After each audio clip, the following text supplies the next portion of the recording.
بسم اللہ الرحمن الرحیم نحمدہ ونصلی علی رسول الکریم۔ حضرت بلال حبشی رضی اللہ تعالیٰ عنہ کا اسلام اور مصائب۔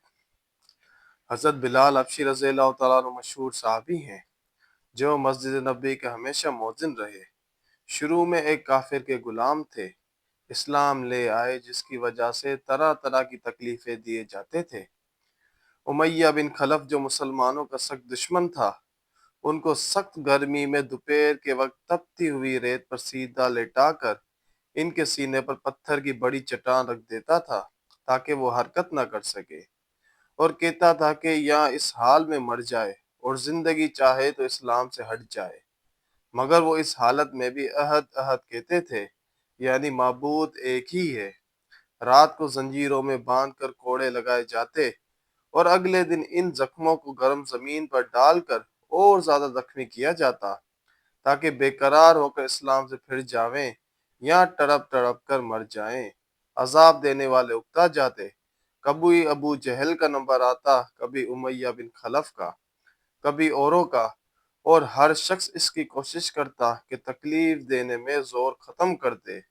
حضرت ابو بکر صدیق رضی اللہ تعالیٰ عنہ نے اس حالت میں دیکھا تو ان کو خرید کر آزاد فرمایا۔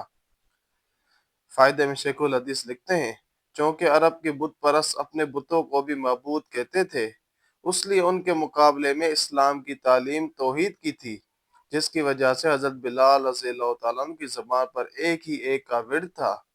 یہ تعلق اور عشق کی بات ہے۔ ہم جھوٹی محبتوں میں دیکھتے ہیں کہ جس سے محبت ہو جاتی ہے اس کا نام لینے میں بھی لطف آتا ہے، بے فائدہ اس کو رٹا جاتا ہے، تو اللہ کی محبت کا کیا کہنا جو دین اور دنیا میں دونوں جگہ کام آنے والی ہے۔